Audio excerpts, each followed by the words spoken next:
Ang programang ito ay rated SPG. Striktong patnubay at gabay ng magulang ang kailangan. Maaaring may masiselang tema, lengguwahe, karahasan, sexual, horror o droga na hindi angkop sa mga bata. Kidnap si Sir Pepe? Ang totoo po niyan, sinundan ko po kasi si tatay nung mababayad po siya sa mga kidnappers. Narito na nga ang ating pakabangan ngayong Martes sa abot kamay na pangarap. Pagkatapos kang hindi matagpuan nila RJ at Annalyn itong kanyang ama na si Don Pepe, ay agad naman na ibinalita ni Annalyn dito sa kanyang ina na si Lynette. Nakidnap for ransom mga daw ang nangyari dito kay Don Pepe dahil sa sinundan daw dito ni Annalyn itong kanyang ama na si RJ upang ibigay nga itong pera na kinakailangan ng mga hold-uppers.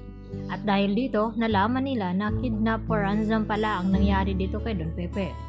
At gulat naman itong si Lynette nang malaman niya na nakidnap pala ang lolo dito ni Annalyn.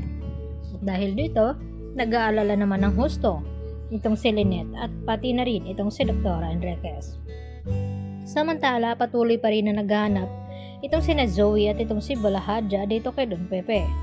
Dahil ginawa nga lahat ni Don Pepe nang sa ganoon ay makatakas siya dito kay Zoe at kay Balahadja upang makapili nga at makapagsumbong dito kina RJ at Giselle sa tunay nga nangyari sa kanya at kung sino talaga ang hindi tunay na anak dito ni RJ.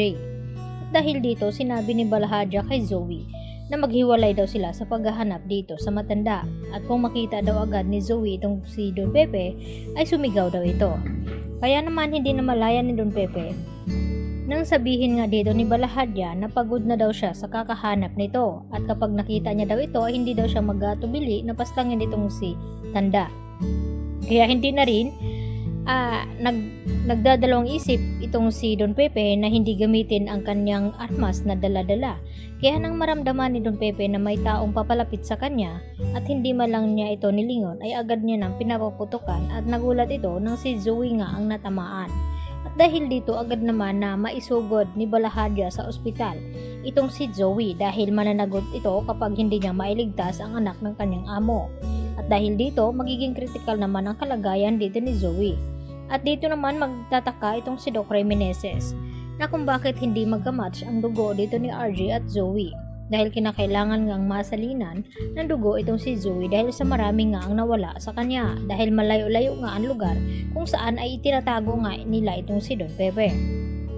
At dahil dito ipagtataka din ni Doc RJ na kung bakit nga ba hindi magkatugma at match silang dalawa ni Zoe na anak naman niya ito. Kaya dito na yan magkakaalaman. Dahil ang tanging kamatch nga ni Zoe ay walang iba kundi ito nga si Doc Carlos Benitez o baka itong si Harry dahil si Harry ay anak ni Carlos at kapatid naman dito ni Zoe at kahit kunan pa ng dugo itong si Annalyn ay hindi rin ito magiging kamatch dahil hindi nga kadugo ni RJ itong si Zoe. Kaya dito na yan magkakaalaman kung bakit hindi nga magkamatch ang mag-ama.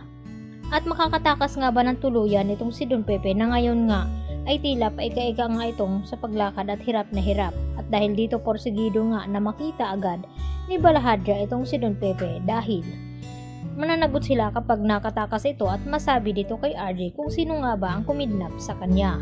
At dahil dito, hindi naman hahayaan din ni Moira na mabunyag nga ang sekreto na pinanghawakan nila na matagal. Kaya kinakailangan nga daw na mahanap agad itong matanda. Subalit ay dahil sa nangyari dito ni Zoe ay mahahati naman ngayon ang kanilang gagawin. Kung sino nga bang uunahin o ang paghahabol nga ba dito kay Don Pepe o ang pagligtas dito kay Zoe.